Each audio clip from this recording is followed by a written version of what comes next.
They always stay with you, whether they're good or bad, right? Right or wrong, right? There's a song that says, precious memories.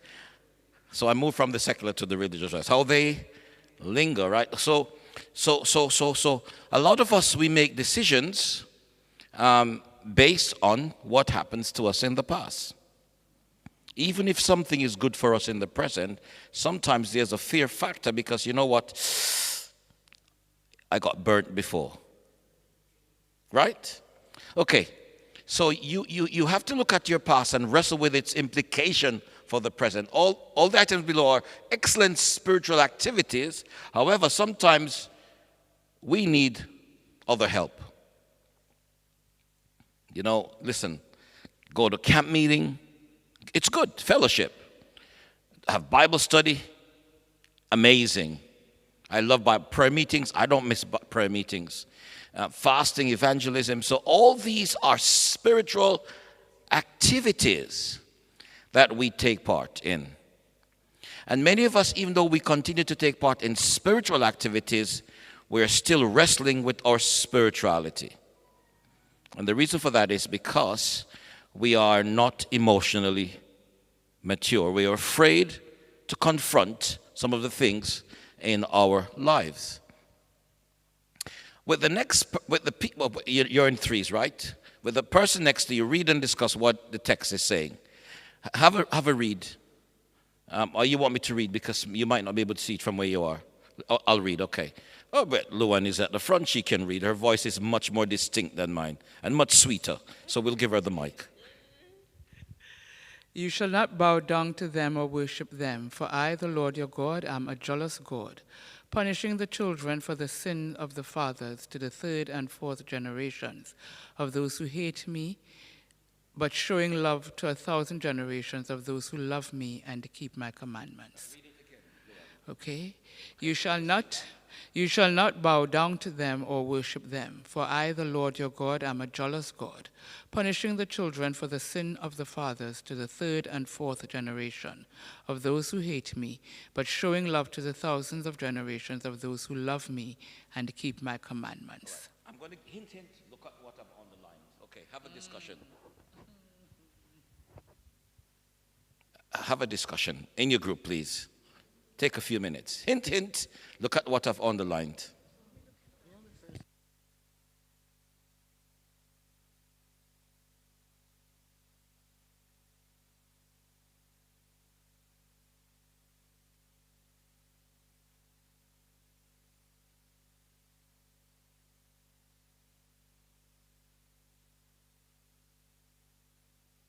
Do you have a few minutes to just talk about it? Thank you.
Okay, good. So I'm going to start with the back here and come to the front.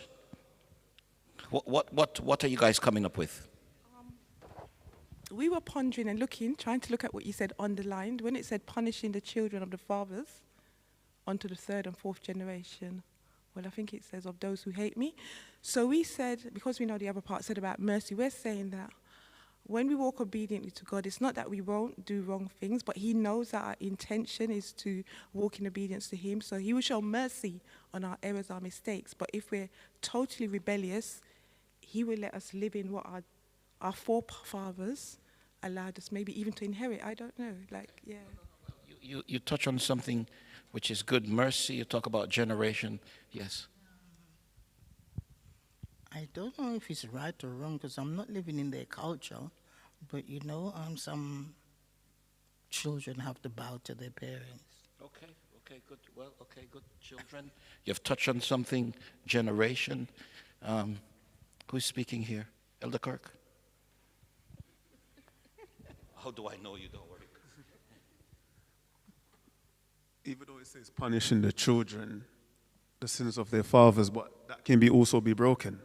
Because even though you see your parents do some things, doesn't mean that you should also do it as a child. So it can be broken if you choose to by God's grace, if you choose to get broken. Okay, broken generation. Bow. Right. Okay, good. You are kind of getting where I'm going. Let's see what Sister White says. Sorry for the blue. I thought the blue would have been right. With all of us, and especially with the young, this is what Sister White said about the past, the present, and the future. She says, with all of us, and especially with the young, great importance attaches to the present. She says, we should consider moment by moment that this time, which is now the present, will soon become the past. Are we together here? Here we go now. And that is, it will have influence upon the future. Each day as it passes enters into life history and goes to make our record in heaven. That record by which we are to be judged. It also tends to shape, here we go now, the past. Let's go now. It shapes our character and future life, and thus exerts more power, influence upon our destiny. Did you get that? So your past has more power than your present. Did you get it? Yes. Not only does it have implications for you, but for your children, and for your children's children, and for your children's children. Notice it says to the first, second, third, and fourth generation. Can I throw it out now? Yes. My question is, though, you just brought up something there. My question is, he said that those who hate me, as opposed to those who love me. Right. Yes. And then you just showed a picture, so I think. Yes. So I'm kind of looking at those who love him, and yet still. All right. So take this for free. All right. Take this for free. Even though God has forgiven us of our past, take this for free. There are consequences. Take that for free. So even though God has forgiven me of the mistakes that I've made in the past, I am not excluded from the consequences of my actions in the past. Are we good? No, take that for free. Next time I'm going to charge you 10%. So a lot of times we're saying, God, why am I suffering this? We're suffering, even though we're forgiven, because of what we did in the past. Are we together? You get me now? Are you going with me now? The past has been broken, but the consequences of the past still lingers. So I used to smoke. I never smoked. I'm just making the point. I used to smoke, and I stopped. No, I've never smoked. I've sinned otherwise, but I've never smoked.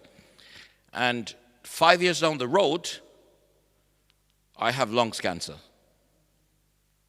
And it wasn't from passive smoking. It's the consequences of me smoking.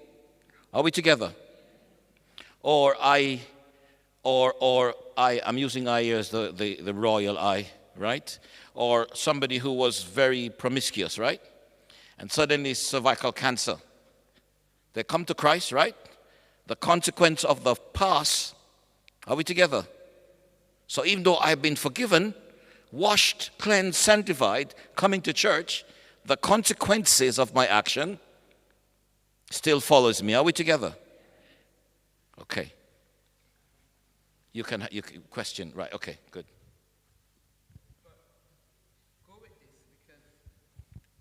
Let's go. Let's look at David's family, for example.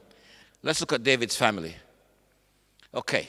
So when you look at David's family, okay? David's family. Oh, this can't go, isn't it? Okay, when you look at David's family, who was David's parents? Starts from who? Jesse. Jesse to David. David to Solomon. And Solomon to Rehoboam, right? First, second, third, and fourth. Follow me tonight. We're going somewhere.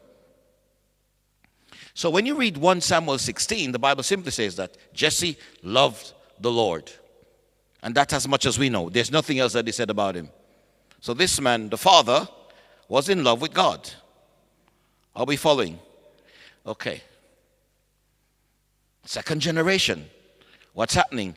David was called a man after God's own heart. However, around the age of 40 to 50, he compromised his relationship with God. He committed adultery. You know the story, right?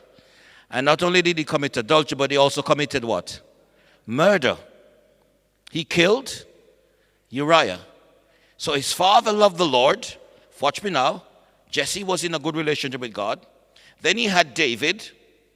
David loved the Lord, but eventually David stepped out of relationship with God. He committed sin with Bathsheba. Follow me carefully. And then he killed her husband called, I'm not hearing you. And he who? Thank you very much. Okay. Second generation. Look at what happens when you reach third generation now. Third generation, follow me carefully. His son Solomon, right, who was the child of Bathsheba, right? He was the child of his sins, right? Here we go, third generation. What he did? He built an altar for God in Jerusalem, didn't he? But then he went into the mountains and built an altar for who? For Baal, the Moabites, right? Not only did he do that, how many wives did he have? He had so many wives that it would take him 3 years for him to go back to the one he had, to the first one. Are you seeing what's happening? First generation, the father loved the Lord. Second generation, the father made a mistake, a critical mistake, still loved the Lord, but made a mistake. When you read his narrative, he didn't correct his mistake. He corrected his relationship with God.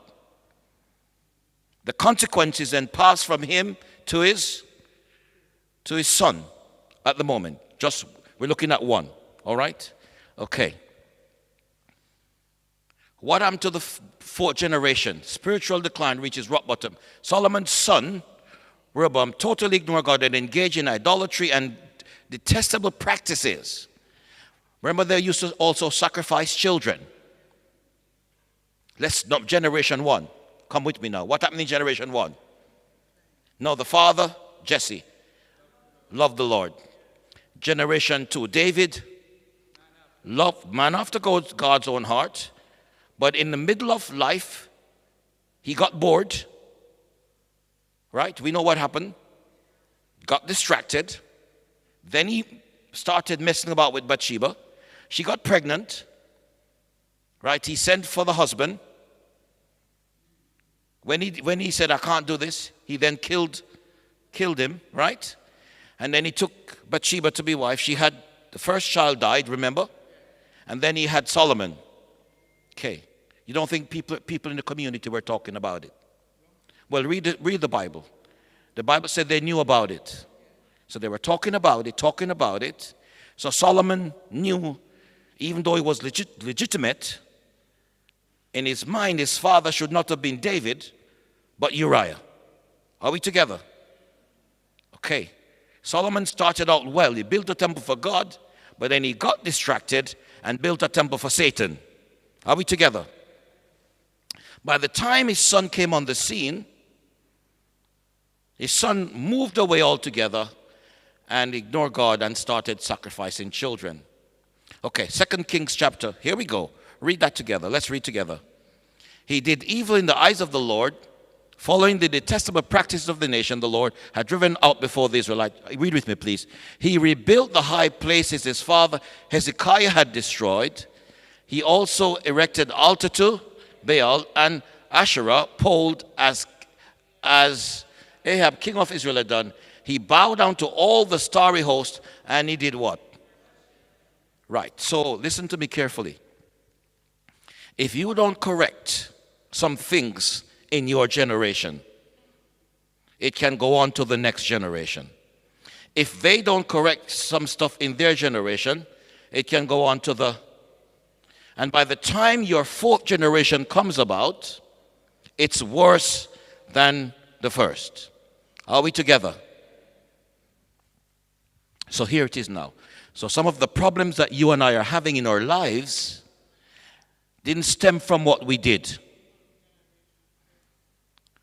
It stemmed from the generation we came from and the habits and practices of our foreparents. Hello? Are we together so far? Okay. Some of the challenges I have in my own life as a male and as a pastor stem from my father, my grandfather. Are we together? Some of the challenges that our daughters are having stem from mother. Are we together? Okay. And we have lived with these things and we're still trying to serve God. But because we haven't been able to wrestle with them, are we together so far? We struggle. And sometimes we're wondering, why is my child behaving this way? Righty. Okay, you can ask a question and we move on. Yeah, so when we go back to this family, when David has his act, and you pointed out that he reconciled to God, but the prophet also told him that blood will follow your house. What we said, okay. So it was actually describing what you just said, because they then made bad choices. Maybe because they hadn't tackled, as you're saying, Solomon knew this, but he didn't change. Correct. Even though he had wisdom, he was a fool. Correct. So even though God has forgiven us of the sins of the past, the consequences of the sin, and sometimes, I'm going to talk about, I don't want to give it away. Otherwise, you don't want to listen to the rest of my presentation. Because this is something I had to do in my own personal life. When I recognized that my father's habits and practices, but I'm going to teach you how to do what we call a genogram later on. All right? So a genogram, you're going to go way back in your family tree. Go back as far as you know. So write down your grandmother's name or your grandfather's name. Then you write. And then you write, okay, is there something that is happening in my life? And you go back. Did my grandfather do this? If it's yes, you write it down. Yes, and if you see, you will realize that there are patterns emerging. If the patterns are emerging from one generation to the next, it's a sign of a generational sin, habits. And you have to find a way to cut it and cut it fast. Otherwise, it's going to be replicated into your children. Are we together? Okay, good. I told you I was going to go deep, and I haven't gone deep yet. Right, here we go. So what is the recurring theme from Jesse? So here we go, the recurring theme. You're going to talk about that. Were there any recurring theme that was running through this family? Here we go. Right. So we don't know much about Jesse, right? When you read, there's not much. All we know is he loved God. Okay. So what was David? How many wives did David have? 7 wives. 7 wives and 4 concubines. So how many would that be? 11. Okay, good. So he committed adultery with Bathsheba. Right, okay, good. David, 3rd generation. What about his son Ammon? What did he do? Raped his sister, right, Tamar, and disgraced her forever. Solomon, son, now what's happening? Solomon moved from 11 to what? 300 wives and 700 concubines. Okay, follow me tonight. I'm going deep with this. Fourth generation, his son, how many wives? And 60 concubines, 78. Right? So what theme do you see running in this family? Are you seeing a pattern running? Okay, good.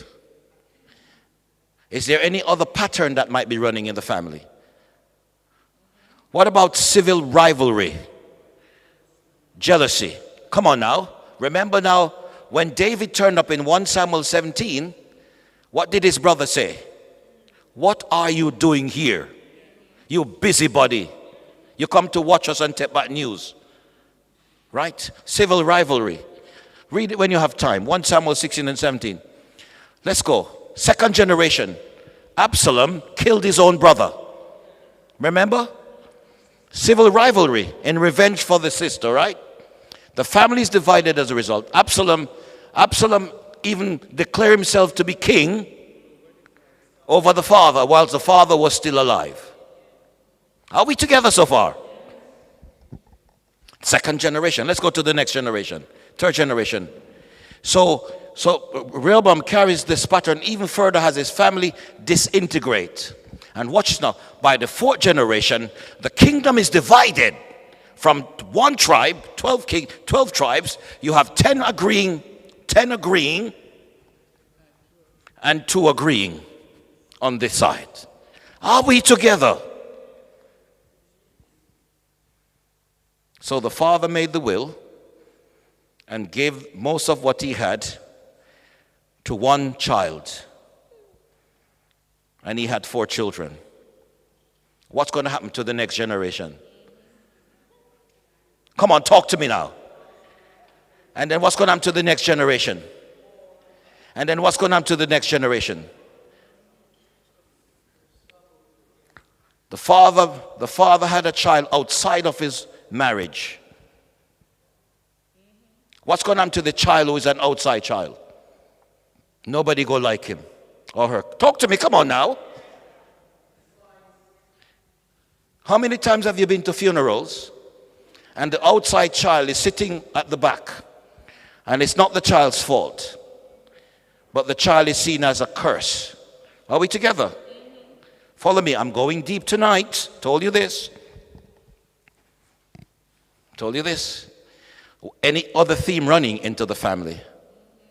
So hold on. So the father had a good heart. Next generation, sexual sin. Finally, family division, sibling rivalry.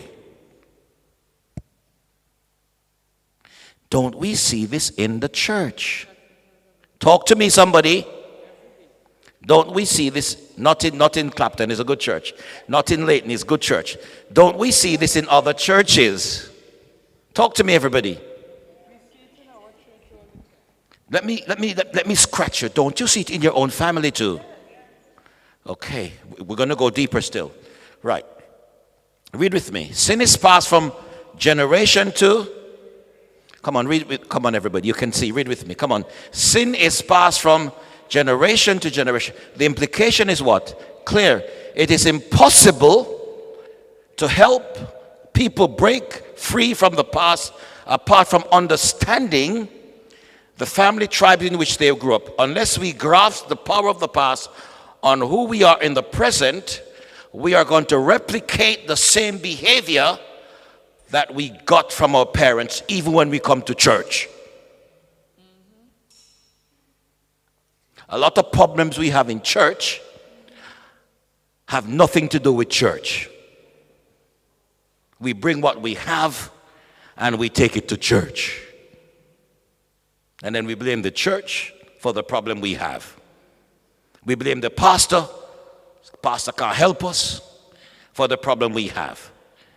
But some of the problems we have are older than the pastor. Are we listening? And unless you grapple with your own challenges, I had to do this. some years ago. And it had a cataclysmic change in my mental behavior, my actual behavior. But you have to accept where you're coming from. You have to accept some of your personal challenges. Are we together so far? Okay. Okay, so the Bible. I thank God I don't read the Quran because everything in the Quran seems to be good. Okay. Why did God allow this story to be recorded in the Bible? Have a chat, please. The story of David and his family. Why did God put that inside there? In your threes, have a chat.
Okay, let me start from the back. Why did God put that in the Bible? Who's going to start here first? I didn't understand the question. Oh, you didn't understand the question. It's my fault. I'm a poor teacher because if you don't understand the question, I should break the question down so you understand it. Okay. The question, why did God allow these stories to be recorded in the scripture? Yeah. It's for our own admonition for us to see also that the same Solomon we talked about said that nothing has changed. There's nothing new under the sun. And if we look at their families, we might not have as many wives and concubines as Solomon, but there are similarities, and especially those from the islands, we know for ourselves these things. Well, by the way, this is not unique to ethnicity. I want to clarify that, okay? I can tell you some stories as a pastor, but it's not unique to ethnicity. Right, this group, here we go. Sister Hemi, you're going to... These things that are recorded in the Bible, as the Bible says, it's for our learning, for us to understand and see the pitfalls that they did way back then. And we're supposed to learn from it and make changes. Unfortunately, oftentimes we do not learn and we carry on, and repeat what was done in the past and create problems for our families here and now. Okay, good. Patterns and pitfalls. Thanks for that. Mom, Nikki? Your son is going to speak? I'm so serious. A good boy. Okay, good. Sorry. You put it into the scriptures so we can learn from our forefathers and not repeat the same mistakes that they did. Man, if I had such a deep voice, wow. Right. Boy, your voice deep. Any thought from here?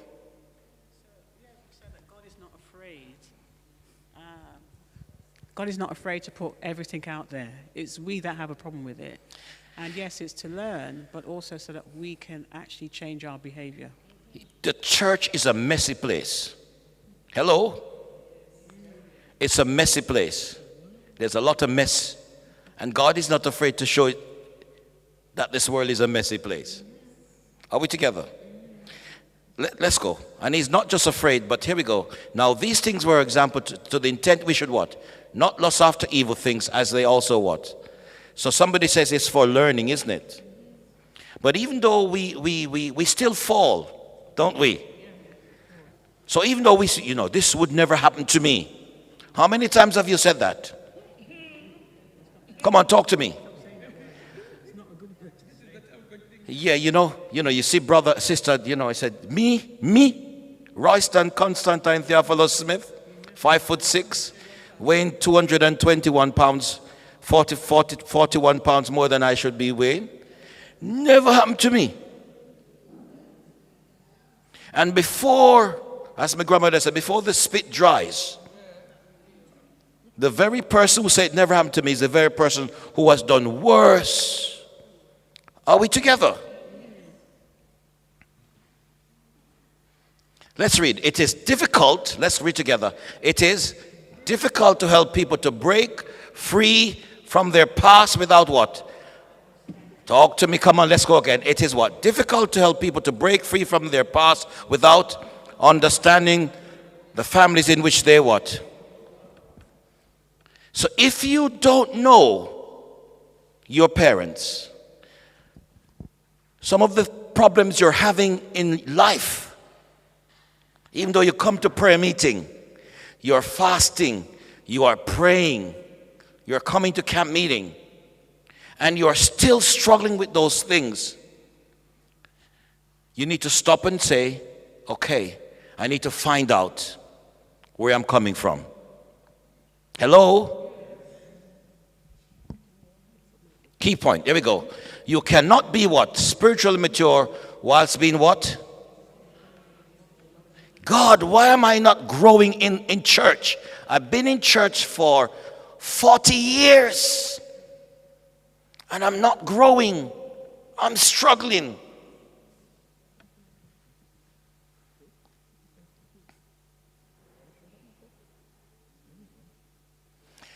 Let's go. You know the families I've chosen, right? Are the best family. You know, these are the best families in the Bible. David is said to be the best king Israel ever had. Now, let's look at Abraham. So David had sexual sin. What's the word?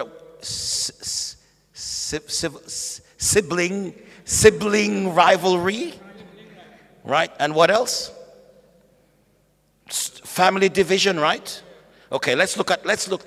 Father Abraham has many. Let's look at Father Abraham. Okay, let's go. Abraham. Let's go, Abraham. Now I put it for you to see it on one sheet. Abraham. Abraham was one of the biggest liars in the Bible. Come on now. Let's go. Abraham lied twice. Not once, twice. What about Rebecca? Rebecca's marriage is also dominated by lies. Who lie? His son lie. Who else lie? His son lies. Jacob. Let's go to Jacob. Jacob increased this level of lying. What did Jacob do?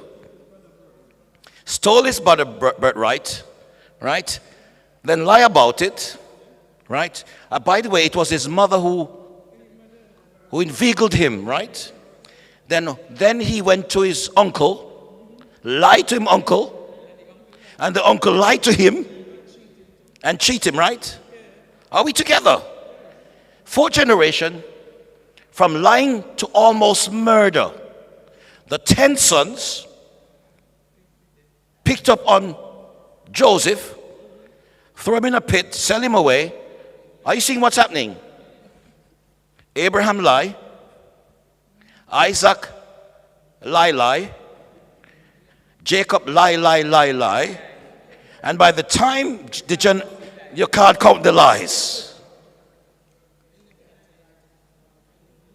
Are we together tonight? First generation is a liar. Second generation is a liar. Are we coming together? Are we seeing what I'm trying to say here?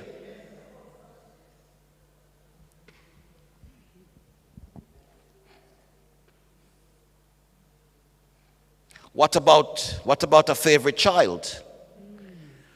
Who was Abraham's favorite child? No, well, Abraham loved actually Ishmael. Read the text. When God says, I'm going to bless Isaac, he says, oh God, oh, that Ishmael be blessed. When God already told him that Ishmael is not the son of promise, he says, please God. And God says, okay, you want Ishmael to be blessed? Bless him then. Now we have the Muslim and the Jews fighting, all down to Abraham. An outside child will always create problems in a family. Let's go. What about when it comes Isaac? Who was the favorite child? Isaac loved Esau, and the wife loved Jacob, favorite child. Let's go. What about Jacob? Jacob had how many children? Well. He also had a daughter called Diana, right? Man, he was in a. I'm going to be preaching from Genesis chapter 30, right? In a church, God remembered Rachel, right? Rachel. She was like, oh, Jacob, you're giving everybody children. What about me, right? And he says, oh, I'm not God. I'm not God. Right? Anyway, right, okay. Favorite child. What about, and then you know what? Ishmael got cut off because Sarah got so upset. He says, listen to me, one woman in this house here. One woman in this house. And so we're told she gave the woman a bottle of water and cast her away, right? Next time, Esau and Jacob, right? Yep, separation. After Jacob did what he did, he went away. He never even attended his mother's funeral. She died. Cut off, generational cut off. And by the time Joseph was cut off, family dashed him away, right? For years. Until we reach to Genesis chapter 50. Are we listening? Patterns in families. You need to sometimes look into your own life, ask the question, why am I behaving this way? Or why is my child behaving this way? Look in the child's life. You're going to say, oh, it's me all over. And then you say, oh, it's my mother all over. You talk to your mother, oh, it's my mother all over. Stories told of a lady. What time? I have 5 minutes left? 2 minutes, 5, right, 5 minutes, right. Stories told of a lady. Every time she cooked, she would cut the meat, right, and throw it away. And was like, why are you cutting the meat? She said, I don't know. I saw my mother doing it. Went to the mother, why are you cutting the meat? I don't know. I saw my mother's doing it. Went to the mother. She says, oh, the pot was so small, I had to cut the meat. That couldn't hold in. Are we together? Patterns in families. My time is finished. Right. So tomorrow evening, come early. You cannot be what? Whilst being emotionally immature. Let's go. It is impossible to help people to break free from their past apart without understanding the families in which they grew up in. Right. Our family is the most powerful, influential group that has affected who we are today. Are we together? Why you think Charles walks a bossy? He was born with a gold spoon in his mouth. The man has never done a hard day work in his life. Am I right? Trump says his father gave him a small loan. You know how much it was? 100 million. He calls it a small loan. My goodness, if my mother give me $1 million. Right now, I retire from pastoring, go back to Jamaica, buy my mansion on the seashore, and just enjoy the hurricane as they pass by. Are we listening tonight? Right, my time is up. Okay, so come back tomorrow night. We're going to start from here. This is where we're going to go deeper now.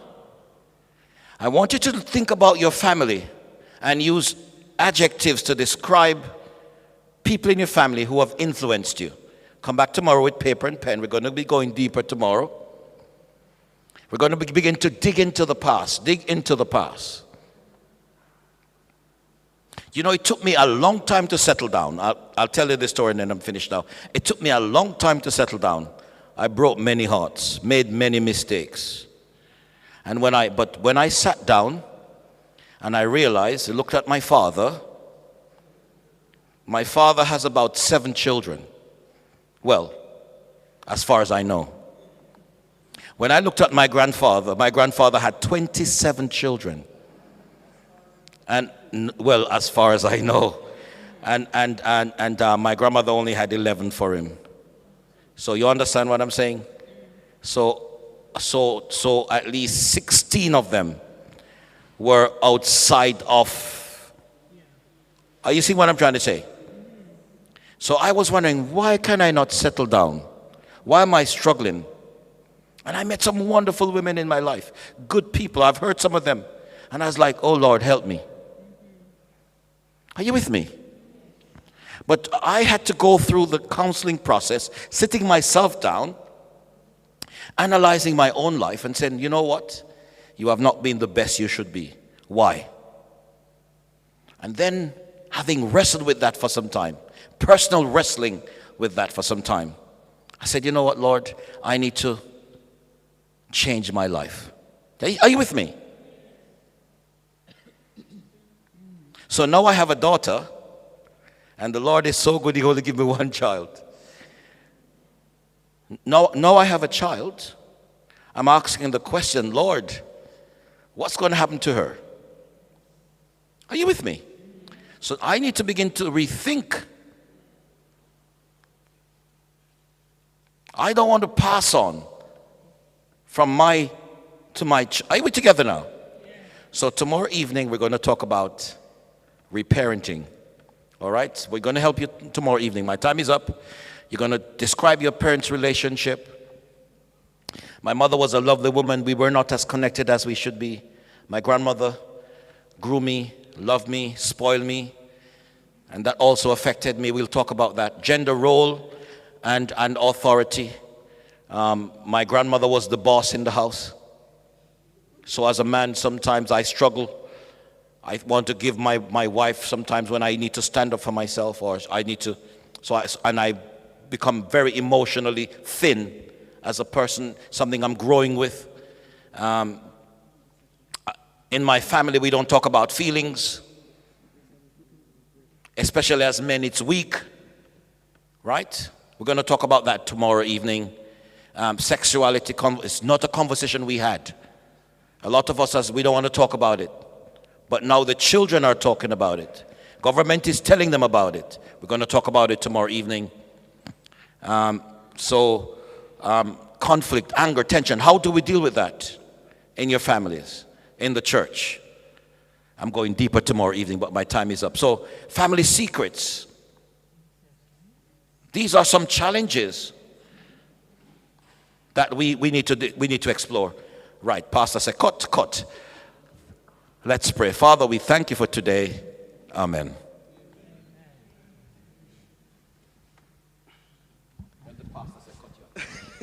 Right, good evening, everyone. We're going to break for 2 minutes just to give the AV team time to recoup, so to speak, and then we go into the main service. All right? Is that all right? All right, cool.